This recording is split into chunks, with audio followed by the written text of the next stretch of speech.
lundi dit nouvelle semaine de vlog.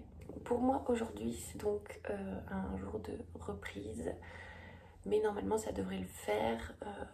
La semaine ne devrait pas être trop chargée. Je vais quand même avoir un peu de boulot, mais ça devrait pas être énorme. Il s'est posé sur moi. Bref, du coup donc on est lundi, il fait tout gris. Du coup je suis d'autant plus contente d'avoir été en vacances la semaine dernière quand il faisait super beau, parce que du coup j'en ai vraiment bien profité et je repars pour de nouvelles aventures avec les batteries rechargées à bloc, donc c'est génial. Il est en train de voir des oiseaux, oh là là là là là, et du coup il a la queue qui, voilà. Mes pégus. Bref, cette intro va durer beaucoup trop longtemps par rapport à ce que j'ai à vous dire. Vous avez ça juste au-dessus. Tout ça pour dire que je dois aller faire un petit tour au point relais et je dois également vous parler de mes deux lectures Gus pénible là. Et donc je vous reprends tout à l'heure quand je serai rentrée et que j'aurai davantage de temps pour vous en parler. En tout cas voilà, ce vlog est ouvert.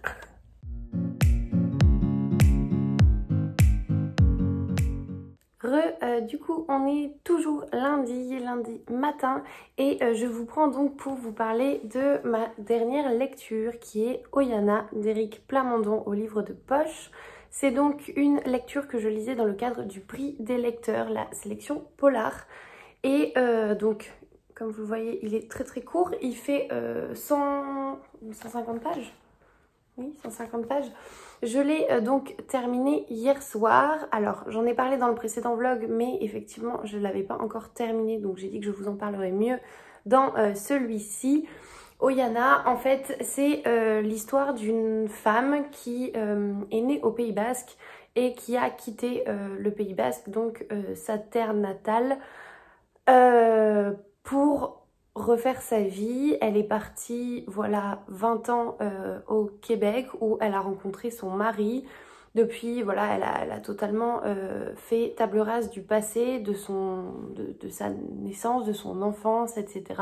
Elle vit sa petite vie à Montréal avec un mari qui est médecin. Voilà, tout se passe relativement bien. Et un beau matin de mai 2018, elle apprend via l'intermédiaire du journal des informations que l'ETA, donc l'organisation terroriste indépendantiste basque, a été dissoute. Et c'est le début pour elle d'une longue période de remise en question. Donc le livre démarre comme ça. Et en fait, on va suivre un petit peu ses aveux, dans le sens où, donc, suite à la dissolution de l'ETA, elle décide d'écrire une lettre à son mari pour expliquer ses choix, pour lui faire des aveux par rapport à tout ce sur quoi elle lui a menti pendant toutes les années où ils ont été ensemble. Et donc, on en apprend plus sur ce personnage. Je peux pas trop en dire parce que le livre est vraiment tout petit, mais d'un point de vue déjà personnel, moi ce livre me tentait beaucoup puisque, je l'ai dit pareil dans le précédent vlog, mais le Pays Basque, moi c'est juste à côté de chez moi. J'ai beaucoup d'amis qui y vivent, j'y vais très régulièrement. Et voilà, c'est un endroit en France, je pense que c'est un de mes endroits préférés, où que je connais relativement bien. Et le Québec, donc précisément Montréal, j'y ai vécu 6 mois. Et j'ai un attachement à ce pays et à cette ville qui est très important. C'est vraiment ma ville de cœur. Donc voilà, en termes de lieu déjà, ce roman me faisait très envie. Et par rapport à l'ETA, alors donc l'ETA, moi c'est quelque chose, du coup, en étant proche géographiquement du Pays Basque, que j'ai beaucoup entendu quand j'étais plus jeune. On avait régulièrement, voilà, des personnes, pas qu'on connaissait, mais que des amis connaissaient, enfin il y avait des cercles assez petits, ce qui faisait qu'on entendait régulièrement parler de telle ou telle arrestation, de un tel soupçonné d'avoir appartenu à l'ETA, etc., etc. Enfin bref, je rentre un peu dans des détails qui sont pas nécessairement utiles, mais c'est quelque chose, voilà, avec lequel j'ai grandi plus ou moins. Et donc j'étais très curieuse de lire ce livre qui du coup donc est très intéressant puisqu'on a des points de vue un peu, on a des pages, je vais vous prendre un exemple au tout début par exemple. Alors, on va avoir parfois des bribes de journaux. Je vais y arriver. Voilà, par exemple, c'est pas nécessairement une bribe de journal, mais là, cette page, donc c'est très court, hein, on va parler de telle opération. En fait, c'est pour resituer le lecteur un peu historiquement et qu'il comprenne mieux les choses qu'on pourra dire ensuite. Et donc voilà, on alterne ces passages un peu historiques où on a des récaps, où on en sait davantage sur les faits en tant que tels. Et on a les passages où Oyana, du coup, raconte sa vie, ce qui s'est passé à son mari. On a également d'autres personnages qui ont gravité autour d'elle à un moment où on va parler plus ou moins rapidement d'eux. Bref, on a des alternances de points de vue. Et ça se lit très... Enfin, sur l'histoire, en tout cas, ça se lit très bien. Moi, j'ai juste eu un petit bémol à certains moments. Alors, au début, j'avais pas du tout de soucis. Et sur la seconde partie, le moment où vraiment elle est en pleine remise en question, mais en fait, c'est beaucoup de descriptions. Il y a, elle est toute seule, elle est partie pour faire le vide, etc. Et donc forcément, voilà, elle parle pas aux poissons, elle parle pas aux arbres, donc il n'y a pas de dialogue sur cette partie-là. Et j'avoue que ça m'a manqué un petit peu, d'autant plus que voilà, il fait 150 pages et que j'ai quand même réussi à un certain moment un petit peu à m'ennuyer, entre gros guillemets, puisque c'était quand même une lecture très intéressante, très instructive, dans le sens où donc on suit ce personnage d'Oyana. On suit ses tourments, ses doutes, ses craintes, mais voilà, comme je vous le disais, on a également tout ce côté un peu historique sur l'ETA, donc la naissance de l'ETA, certains attentats qui ont été perpétrés par l'ETA, le contexte un petit peu avec Franco, l'Espagne, etc. Comment ça s'est passé à cette période-là. Et bien évidemment les revendications basques au niveau des indépendantistes basques.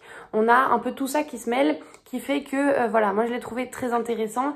Je sais pas si c'est un livre qui pourra plaire à des gens qui sont totalement étrangers au sujet, ou peut-être, hein, je sais pas. En tout cas voilà, c'était une lecture intéressante. Je suis contente d'avoir lu ce livre dans le cadre du prix des lecteurs, parce que très spontanément je pense que je me serais pas dirigée vers lui. En revanche, on est toujours sur la question du qu'est-ce qu'il fait dans Polar. Je ne sais pas. Je ne sais pas du tout, parce que pour moi c'est un récit de vie. C'est un... Il y a pas de côté thriller, il y a pas de... Voilà, on n'a pas le souffle court pendant la lecture, on n'est pas angoissé, on est juste sur une personne qui raconte certaines horreurs qu'elle a pu commettre en lien avec un contexte qui était particulier. Et voilà, donc c'était intéressant, mais pour moi, ce n'est pas un polar. Bref, je m'arrête ici. Du coup, j'ai commencé une nouvelle lecture, enfin 2 nouvelles lectures qui sont fondamentalement différentes et que je ne vais pas du tout lire de la même manière.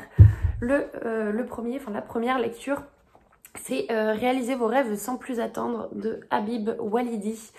Et c'est un livre de développement personnel. Alors, j'en parle très peu d'habitude sur mon compte, mais ça ne veut pas dire que j'en lis pas. J'essaie régulièrement d'en lire, mais c'est pas un livre que je vais lire d'une traite comme un roman classique. C'est généralement un livre que je vais avoir sur ma table de chevet et je vais lire 1 ou 2 chapitres par jour. Là, il est relativement court, hein. Il fait 145 pages, je crois. Et j'ai lu 3 chapitres hier, donc 30 pages.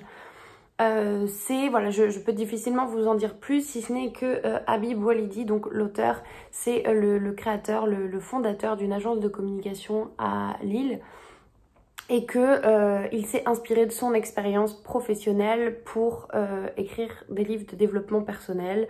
Donc voilà, c'est difficile de vous en dire plus, si ce n'est que le titre est évocateur, à savoir Réaliser vos rêves sans plus attendre. Je vous en parlerai mieux quand je l'aurai terminé, mais voilà ma lecture de chevet en ce moment que je prends quand j'ai un petit peu de temps et quand j'ai juste le temps de lire un petit chapitre et j'ai pas envie de me mettre dans mon autre lecture. Mon autre lecture justement que j'ai commencé hier soir, c'est L'échange de Rebecca Fleet aux éditions Pocket. Et donc c'est un thriller. Oui, c'est un thriller. Et donc en fait dans ce roman, donc j'ai lu 85 pages sur 380 je crois. Même pas, sur 340. Et donc dans ce roman on va suivre Caroline et Francis, principalement Caroline, qui voilà, c'est un couple, ils sont ensemble depuis des années, leur mariage est pas oufissime, hein, faut le dire. On comprend qu'il y a eu des soucis précédemment, mais bref, ils sont ensemble et ils tentent de recoller un petit peu les morceaux. Et pour ce faire, ils décident de confier leur maison, de faire un échange de maison. Donc eux habitent à Leeds en Angleterre, dans un appartement en ville, et pour aller prendre un petit peu l'air, ils arrivent à trouver quelqu'un sur un site d'échange de biens. Ils arrivent à trouver quelqu'un qui leur confie les clés de sa maison en banlieue de Londres. Et donc Caroline et Francis, voilà l'occasion justement de prendre un peu l'air, de prendre le large, tout en dépensant pas des cents et des mille pour faire cette semaine-là. Et donc les voilà partis pour une semaine dans la maison d'une autre personne, pendant que cette autre personne est dans leur appartement à Leeds. Sauf que en arrivant, au fur et à mesure qu'elle découvre la maison dans laquelle ils vont vivre pendant une semaine, Caroline et Francis se rendent compte déjà que la maison est vraiment dépourvue de biens personnels. C'est une maison qui paraît vide, qui paraît fade, un peu triste, un peu comme si elle était inoccupée. Et les seuls biens un peu personnels qu'on retrouve dans cette maison, Caroline va vite se rendre compte que ces objets-là ont un lien pour elle. En gros, c'est compliqué parce que c'est pas mieux expliqué. Hein. Peu à peu, Caroline remarque des signes de vie, ou plutôt des signes de sa vie. Les fleurs dans la salle de bain, la musique dans le lecteur CD, tout cela peut paraître innocent aux yeux de son mari, mais pas aux siens. Manifestement, la personne chez qui il loge connaît bien Caroline, ainsi que les secrets qu'elle aurait préféré garder enfouis. Voilà, c'est peut-être un peu mieux résumé que je vous l'ai dit, mais globalement, c'est l'idée, à savoir que donc Caroline va commencer un petit peu à angoisser parce qu'elle se sent observée. Elle a l'impression que ce qui de base devait être un échange de maison avec un inconnu se révèle être complètement autre chose avec une personne qui n'est finalement pas si inconnue à Caroline. Et donc voilà, elle est en plein questionnement. À la fois, donc, elle a cette réconciliation avec son mari où lui il fait beaucoup d'efforts, elle essaye d'en faire aussi, mais parfois, bon, bref, voilà, c'est pas évident. Donc, pour l'instant, j'aime beaucoup, ça se lit très bien. On est véritablement, je pense, dans le thriller domestique, le thriller un peu psychologique, puisque bon, il y a pas de meurtre. Voilà, mais pour l'instant, j'aime beaucoup, donc je vous en reparlerai mieux quand j'aurai avancé un petit peu. Mais ça se lit très bien et en plus de ça je suis contente parce qu'il était dans ma pile à lire depuis super longtemps. Donc voilà, c'est l'occasion. On s'arrête du coup ici. Ah mais non, on s'arrête pas ici puisque ce matin je suis allée au point relais récupérer un colis que j'ai reçu. C'est pas Amazon, hein, c'est un colis Vinted, mais je pense qu'il y a eu réutilisation de carton. Et donc, du coup, je voulais l'ouvrir avec vous. Je sais pertinemment ce que c'est, hein, mais...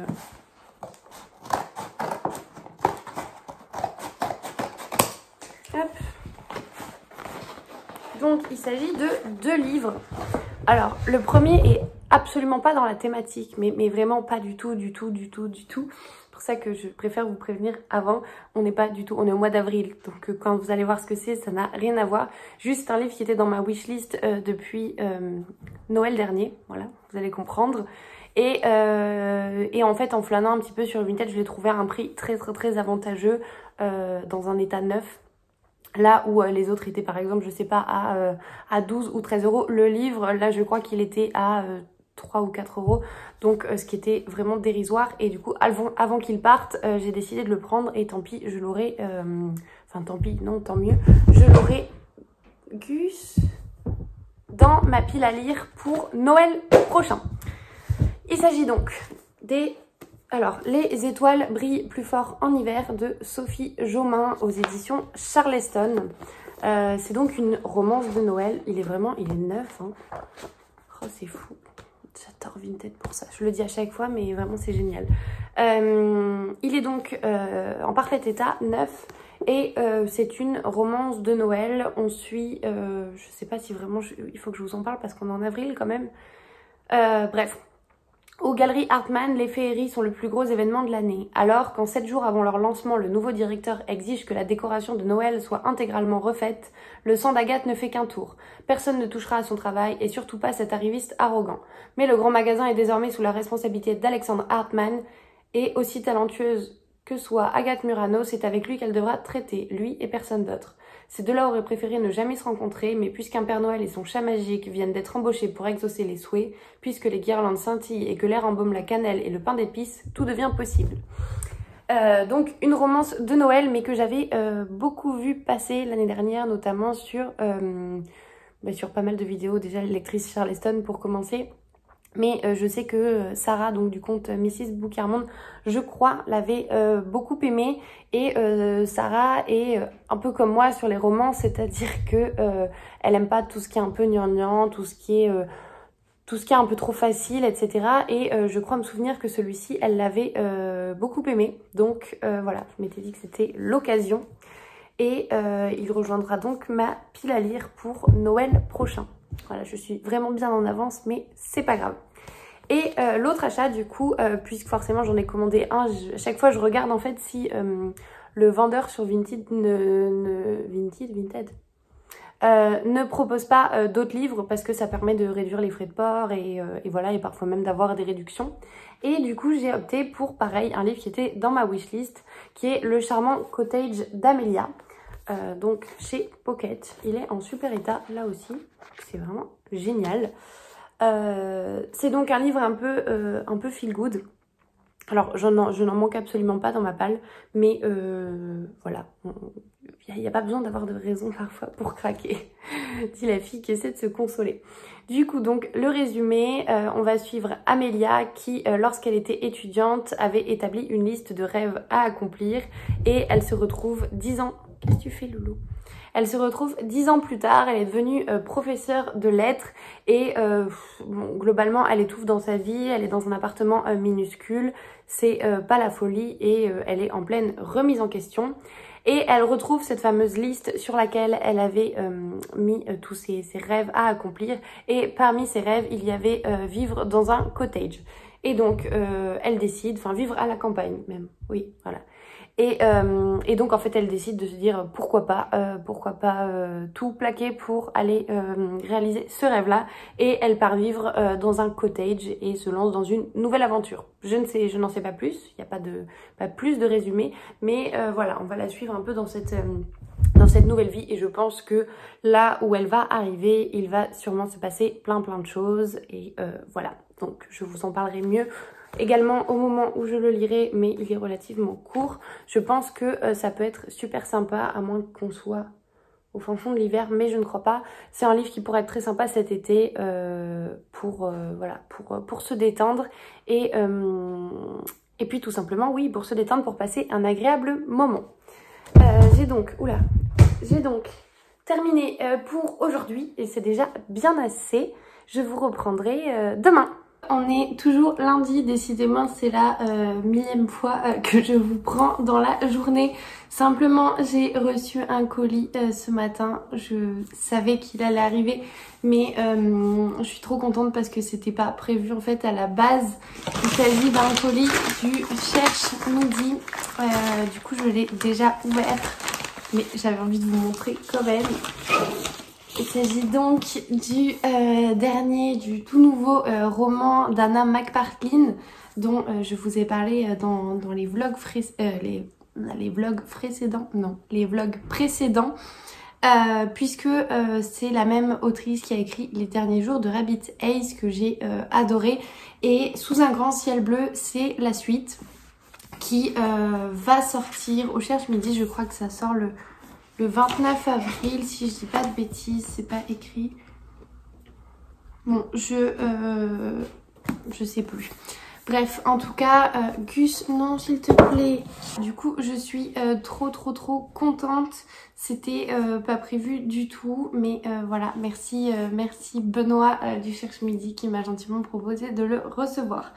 Je vous parle pas forcément du résumé puisque donc c'est la suite de Rabbit Haze. Et mais qu'est-ce que tu fais? Il est en train de faire les carreaux, il griffe les vitres, ça va être dégueu. Bref, c'est donc la suite et bien évidemment j'ai pas envie de vous spoiler le premier tome, mais je pense donc que je le lirai très rapidement au mois de mai. Et voilà, franchement je suis trop contente, cette couverture est magnifique. Et à l'intérieur, alors bon, du coup il y a une petite carte qui est dédicacée d'ailleurs. Mais surtout ce que je voulais vous montrer, en fait je sais pas si vous voyez, mais la tranche, on voit pas très bien. En fait, les chapitres, à chaque chapitre on a une illustration qui vient couper avec les blocs de texte. Et je trouve ça hyper beau, hyper joli. Franchement j'adore ces couvertures, genre ça... Le dos il est trop beau et puis même ce côté hyper fleuri là j'adore. Franchement c'est sublime. Et du coup là où c'est très drôle, c'est que le goodies qui était avec le livre, alors du coup il est ici, hop, je le récupère. Le goodies en question a vraiment est très original et très bien je pense choisi, puisque c'est un paquet de mouchoirs, donc paquet de Kleenex classique qui est brandé du coup Anna McPartlin avec les mêmes illustrations que sur la couverture. Et je trouve ça génial comme idée de goodies parce que franchement quand on lit le premier, déjà clairement voilà on peut sortir les mouchoirs. Et là à mon avis cette suite elle est je pense à la hauteur du premier tome. Donc voilà, les mouchoirs sont de rigueur et c'est apprécié en tout cas de les avoir avec le livre directement. Donc voilà pour cette réception, je suis trop contente. Donc encore un immense merci à Benoît du Cherche Midi. Et je vais le découvrir très rapidement. Mais franchement il est trop beau, j'adore. Voilà pour aujourd'hui. Et donc je m'arrête là puisque je n'ai pas de nouvelles choses à vous dire.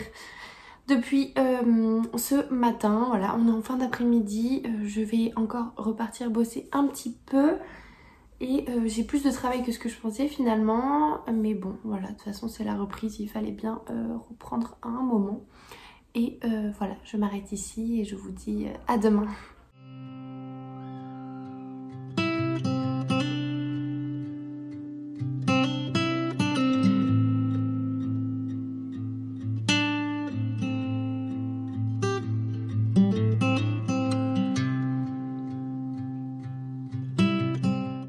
Hello, on est mardi et je vous prends, on est en fin de journée, il est 19h30. J'ai absolument pas vu passer la journée, je suis crevée. Au final cette semaine de reprise est beaucoup plus éreintante que prévu. Donc voilà, je sais pas si j'aurai beaucoup le temps de vous prendre, de lire, d'avancer. Et voilà, du coup petit point lecture puisque j'ai terminé l'échange de Rebecca Fleet et c'était intéressant. Comment vous reprendre cette lecture? Donc déjà c'est un véritable thriller domestique dans le sens où on suit donc Caroline et Francis qui ont échangé leur maison pour une semaine avec une personne totalement inconnue. Et en arrivant dans cette maison, elle était totalement sinistre, dépourvue d'objets personnels. Donc forcément c'était un peu alertant dès le début. Et au fur et à mesure de sa découverte, Caroline va se rendre compte qu'il y a beaucoup d'objets, enfin en tout cas le peu d'objets qu'il y a dans cette maison lui fait penser à sa vie, lui rappelle certains souvenirs. Et donc elle va suspecter une personne derrière cet échange. Et donc voilà, le roman va tourner un peu autour de ça. jusqu'à ce qu'on comprenne que forcément, comme dans tout mariage un petit peu, et dans tout thriller, il y a des secrets, il y a des non-dits, et on va revenir dessus. Concernant ma lecture, donc je trouve que ça se lisait très bien, dans le sens où voilà, j'entends un bruit particulier. Ça se lit très bien dans le sens où voilà, on avance au fur et à mesure des chapitres. Ils sont pas relativement courts, mais ça se lit quand même bien.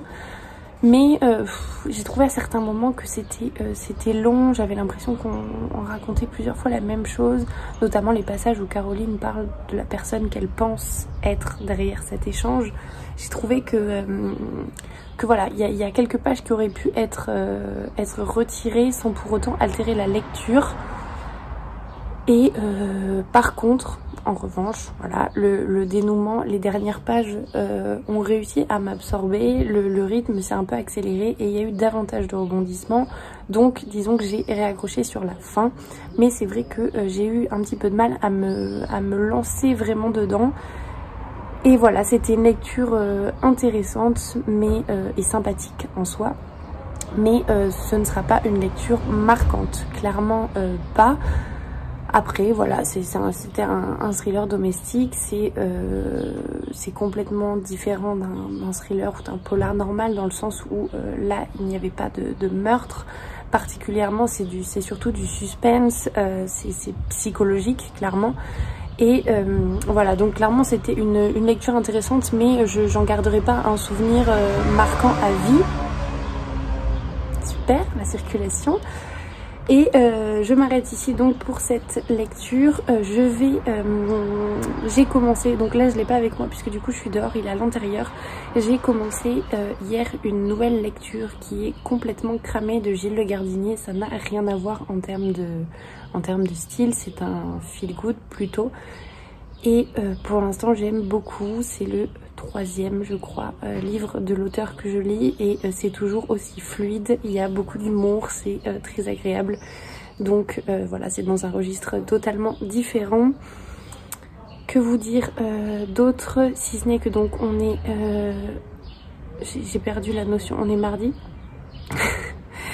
Et voilà, je commence une nouvelle lecture vendredi 30 avril, qui sera donc L'ombre de la menace avec Estelle du compte Petite Lectrice. Et forcément donc en attendant vendredi, j'ai pas envie de prendre un gros pavé, donc j'ai choisi cette lecture qui fait je crois 400 et quelques pages. Ça va se lire entre guillemets assez rapidement, mais vu que je vais avoir beaucoup de travail et là voilà, je vous le dis, il est 19h30 et je n'ai qu'une envie, c'est d'aller me coucher. Je suis fatiguée, donc je pense que je vais pas lire énormément ce soir. C'est un vlog du coup qui sera totalement à l'opposé de la semaine dernière où j'étais en pleine forme et je ne faisais que lire. Mais bon, voilà, les semaines sont différentes et ne se ressemblent pas. La preuve, j'ai plus de vernis, il faut que j'aille faire mon vernis, c'est une catastrophe. Bref, je m'arrête ici, je vais aller faire à manger et je vous reprendrai, je l'espère, demain, et sinon jeudi. Hello, on est jeudi, je vous retrouve aujourd'hui sans avoir pu vous prendre hier parce que la journée a été relativement éreintante et je n'ai pas du tout eu le temps de me poser. Donc voilà, on est jeudi midi et je partirai cet après-midi en déplacement professionnel, donc l'après-midi va être chargé aussi, mais bon, c'est pas grave, on fait avec. J'avais du coup envie de vous prendre quand même un petit peu pour vous parler de ma lecture de Complètement cramé de Gilles Le Gardinier, dont je vous ai parlé très rapidement mardi. Cette lecture, donc j'ai très bien avancé, j'ai passé la moitié, j'en suis page 265 sur 410 je crois, quelque chose comme ça. Gilles Le Gardinier, c'est un auteur, alors déjà pour commencer, que ma maman aime beaucoup, c'est un de ses auteurs chouchous, le genre d'auteur qui, quand il sort un nouveau roman, je me précipite en librairie pour lui offrir. Et donc c'est elle qui m'a initiée un petit peu à cet auteur qui raconte toujours des histoires très drôles. Il y a beaucoup d'humour, il y a beaucoup de sincérité aussi dans les caractères des personnages. Et voilà, donc je me suis plongée dans celui-ci, je l'avais commencé en audio sur Audible et là je reprends ma lecture en format papier. Concernant l'histoire, donc on va suivre dans ce roman Andrew Blake qui, pour une raison on ne connaît pas au début, va quitter l'Angleterre et donc qui est donc son pays pour se faire embaucher comme majordome en France dans un domaine et arrivé là-bas, il va très vite se rendre compte que les personnes qui habitent dans ce domaine ont des caractères assez particuliers, qu'il s'agisse donc de la femme de maison, on va dire, qui s'occupe de l'intendance un petit peu, ou du jardinier bricoleur homme à tout faire. On a voilà beaucoup de personnages et ils sont tous très très très attachants, très très drôles, et donc on a un peu ce conflit de patrie entre les deux, puisque donc Andrew est anglais, les autres sont français, et voilà, on a beaucoup de blagues par rapport aux différentes nationalités.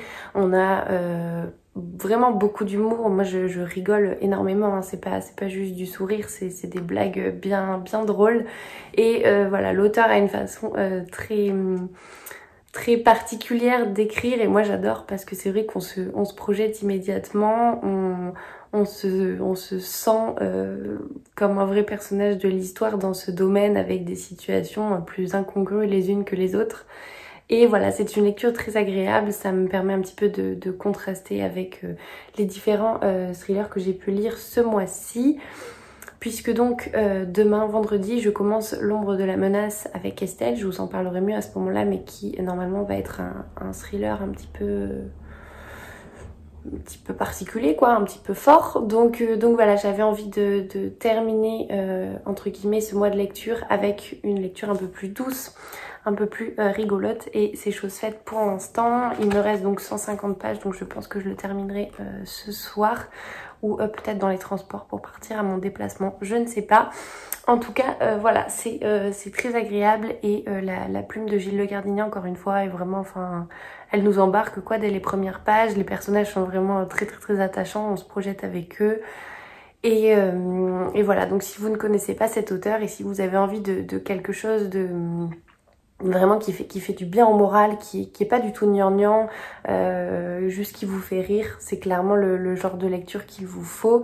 Il y en a beaucoup. Alors les autres, je regarde ce que j'ai ma bibliothèque en face, les autres sont du coup dans mon salon, mais j'en ai lu plusieurs. J'ai lu Demain j'arrête,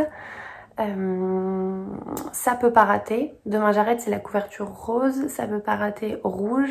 Et celui-ci qui est donc le troisième, mais je les ai tous en fait de l'auteur en poche, du coup, que j'avais acheté sur les conseils de ma maman. Donc voilà, franchement pour l'instant j'adore, et je pense vraiment que je vais adorer jusqu'à la fin. Ça se lit tout seul, et c'est très très très agréable. Voilà pour moi. Sinon, ah oui, sinon hier soir j'ai commencé, alors théoriquement c'est une lecture pour mai, c'est une lecture commune qui va s'étaler pour mai, puisque je vous en ai parlé dans un précédent vlog. C'est le challenge L'Empoche classique de Sarah, Mrs. Book-Yarmond, et donc la lecture du mois de mai, c'est Les 4 filles du Docteur March. Et donc je me l'étais procurée aux éditions Gallmeister. Et hier soir, je sais pas, j'ai eu envie de commencer cette lecture. J'ai lu 15 chapitres, hein, vraiment. J'ai lu, j'en suis à la page 29, donc c'est comme si je l'avais pas commencé, sachant qu'il en fait un petit peu plus de 600. Mais voilà, j'étais curieuse de connaître un petit peu la plume de l'auteur, et savoir comment ça allait se lire, si c'était quelque chose qui serait vraiment difficile et exigeant, ou si ça coulerait tout seul. Et voilà, là sur le premier chapitre, c'est relativement agréable. C'est pas une écriture trop compliquée, avec trop de descriptions, trop de mots un peu inutile entre guillemets. Donc voilà, je pense que ce sera une agréable lecture, mais du coup je vais pas le reprendre avant début mai, histoire de respecter quand même le découpage qu'aura fait Sarah quand elle le publiera. Et voilà pour moi aujourd'hui. Je vais donc me préparer pour partir travailler, et je vous reprendrai, je pense, demain. Non, je n'ai rien d'autre à vous dire, donc à demain. Hello, on est vendredi, je viens de rentrer, la journée a été bien chargée, et la semaine n'est pas terminée, puisque bon, du coup je vous le dis maintenant, je travaille tout dimanche. Ce qui fait que, enfin, de toute façon, ça change rien pour vous parce que quand vous verrez ce vlog, en soi, j'aurai réglé le souci. Mais du coup, je clôturerai ce vlog demain, donc samedi, et pas dimanche comme je le fais d'habitude, pour avoir le temps de monter la vidéo samedi soir et de vous la programmer de manière à ce qu'elle sorte quand même à l'heure dimanche. Donc voilà, je sais pas du coup ce que ça donnera. Peut-être que ce vlog là sera un peu plus court, je ne sais pas. En tout cas, voilà, du coup c'est dit et ça vous expliquera pourquoi je ne vous ai pas pris dimanche. Je voulais donc vous parler de ma lecture de Complètement cramé de Gilles Le Gardinier que j'ai terminé. Alors il y a un marque-page parce que je l'ai remis au milieu, mais que j'ai terminé et que j'ai vraiment adoré. C'était une lecture... c'est doux, c'est lumineux, c'est drôle, c'est très très drôle. Et franchement, voilà, c'est très agréable. C'était un vrai bon moment de lecture, passé en compagnie de personnages terriblement attachants. J'ai Gus qui va tout faire tomber comme d'habitude. Passé en compagnie donc de personnages terriblement attachants. C'était voilà, c'était un moment très très très agréable. On est dans ce manoir avec Andrew qui donc a tout quitté en Angleterre pour devenir majordome dans un domaine en France. On a Madame de Beauvilliers ou Madame Beauvilliers tout court, qui est donc la propriétaire de ce manoir, qui est enfermée plus ou moins dans un chagrin. Elle est assez froide, etc. En tout cas au début. On a Odile, la cuisinière un peu haute en couleur. On a Manon, cette jeune femme un peu déboussolée et complètement apeurée par tout ce qui peut lui arriver dans sa vie. On a Magnier, enfin Philippe, qui du coup est un petit peu le régisseur, l'homme à tout faire de ce domaine. Et voilà, on a Yanis, que vous découvrirez si vous lisez ce roman. Mais tous ces personnages ont vraiment des traits de caractère terriblement authentiques, sincères. Et franchement, voilà, c'est très agréable de passer ce moment en leur compagnie. Enfin, moi, en tout cas, je me suis totalement projetée justement dans ce domaine de Beauvilliers avec ces personnages. J'ai vraiment beaucoup ri. L'auteur a une manière de décrire les choses, notamment les contrastes, les différences entre la langue anglaise et française, et il en joue beaucoup justement pour faire rire. Qu'est-ce que tu fais, Loulou? Et voilà, donc franchement c'était un moment très très très agréable.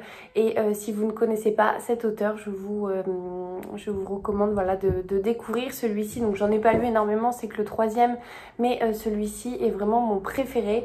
Bon, j'aime pas du tout cette couverture là avec le chat. Alors c'est très drôle parce que du coup ce midi je regardais le live qu'a fait Estelle, donc petite lectrice, avec Alexia du compte My Book Vision. Elles ont fait un live sur Instagram et justement elles parlaient de ces couvertures vraiment qu'elles détestent. Et parmi elles ont cité justement Gilles Le Gardinier avec ses couvertures de chats, de chiens. Et c'est vrai que franchement voilà, c'est pas la couverture de l'année quoi, clairement pas. Et les autres se ressemblent pas mal, je vais vous les chercher. Ça, c'est ce que j'ai lu. Du coup, on a donc Demain, j'arrête avec un chat comme ça. Et Ça peut pas rater. Voilà, toujours avec un chat aussi. Et donc celui-là. Voilà, les couvertures, c'est pas le Brésil, hein, clairement. Mais bon, en tout cas, voilà, l'histoire est très très très agréable à lire.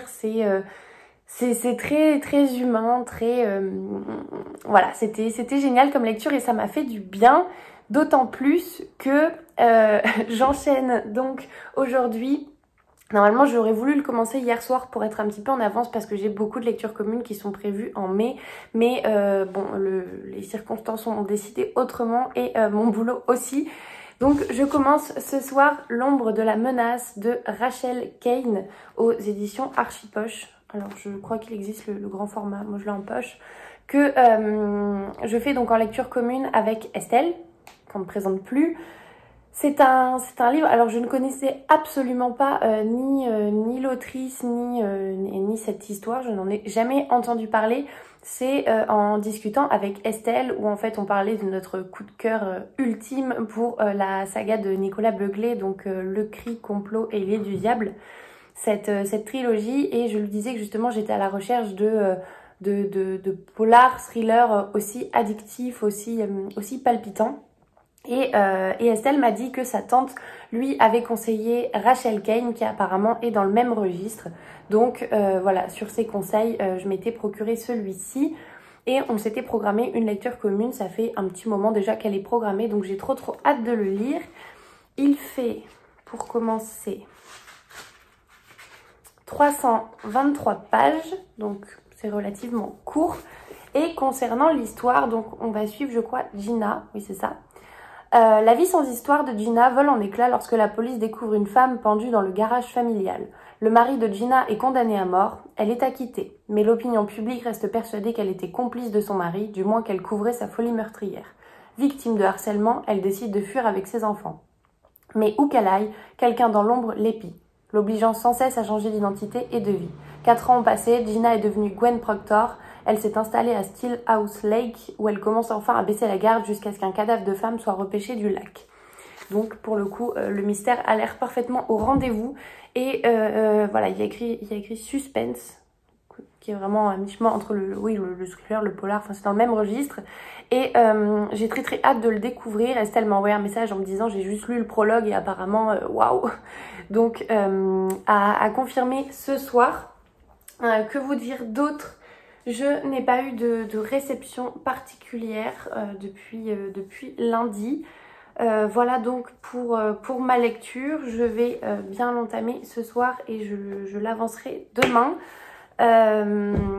Je suis censée commencer normalement une autre lecture commune demain qui est le tome 2 de La Villa aux Étoffes, donc Les filles de la Villa aux Étoffes d'Anne Jacobs, que je lirai avec plusieurs filles. Et voilà, on a fait un découpage normalement pour le lire sur 5 ou 6 jours je crois, puisqu'il fait 600 pages, à raison de 100 pages par jour. Donc j'espère que j'aurai le temps malgré tout d'avancer ce week-end, parce que c'est vrai que cette semaine, c'était un peu chargé. Et voilà, dans tous les cas, dimanche, je pense que je lirai, mais je n'aurai pas le temps de faire ça le matin, sachant qu'il faut que je parte à 11h, ce sera beaucoup trop short. Donc voilà pour moi. Et je vous reparle donc de l'ombre de la menace demain.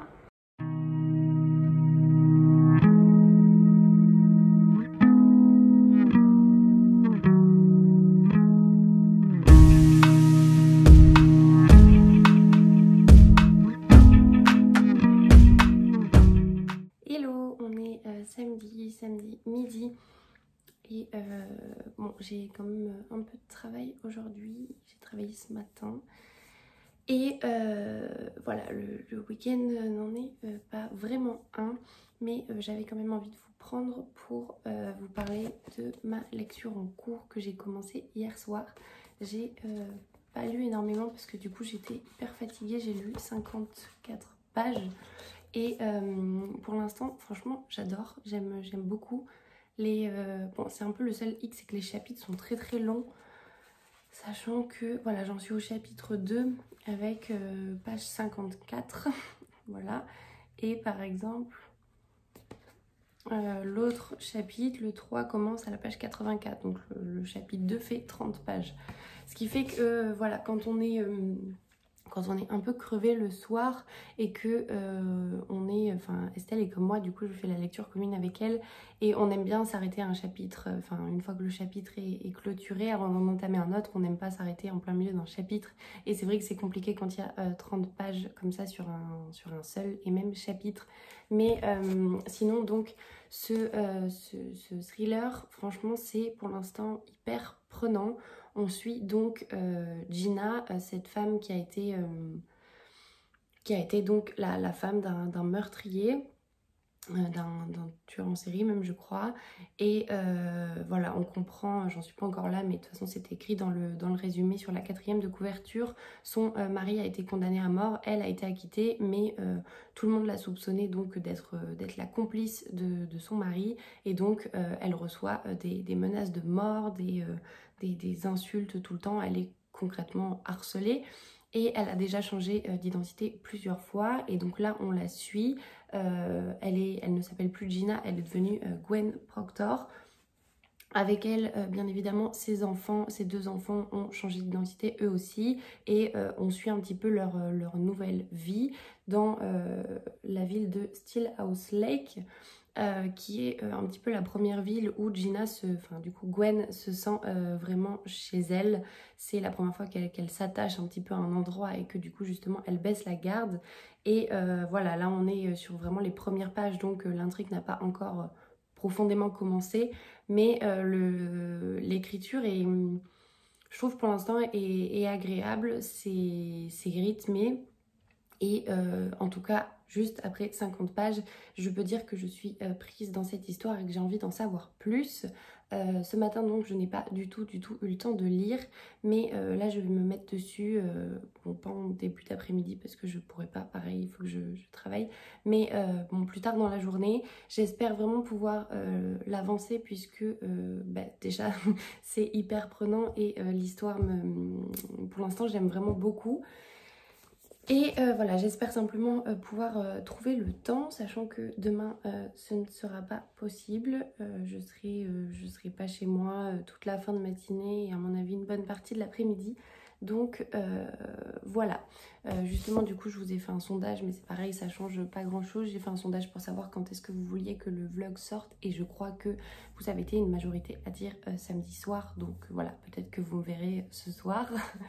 Je suis également donc censée commencer une autre lecture qui est un bon gros pavé, qui est Les filles de la Villa aux Étoffes, donc la suite de la Villa aux Étoffes. On a fait un découpage, je n'ai pas commencé, c'est censé être aujourd'hui le début de cette lecture, mais voilà, je sais pas si j'aurai le temps de le commencer aujourd'hui, auquel cas j'essaierai de rattraper mon retard quand je pourrai. Et on a également, alors il est là, du coup, les 4 filles du Docteur March, où je n'ai toujours pas avancé, hein, j'en suis page 29, mais j'ai vu que Sarah avait sorti le découpage, et je crois que le découpage commence à partir de lundi, si je dis pas de bêtises, lundi 3 mai. Donc voilà, peut-être que je me remettrai dessus lundi. Voilà, histoire de ne pas prendre trop de retard. Mais c'est vrai qu'effectivement, ça fait beaucoup de lectures entamées, chose que je ne faisais absolument pas avant. Mais c'est vrai que depuis que j'ai le planning de lecture et qu'on organise des LC, bah forcément, on se cale un petit peu sur le rythme des autres personnes qui partagent cette lecture avec nous. Et voilà, il y a des fois, moi j'aimerais par exemple me lancer davantage, mais je sais que si je le fais, j'aurai beaucoup trop d'avance par rapport aux filles et que ce sera compliqué d'en parler ensuite. Donc voilà, d'où le fait que je prends un autre livre que je commence. Et là voilà, ça s'est chevauché un peu entre le planning d'avril et de mai, mais c'est pas grave, bien évidemment, il n'y a pas de pression, on fait ça pour le plaisir et voilà.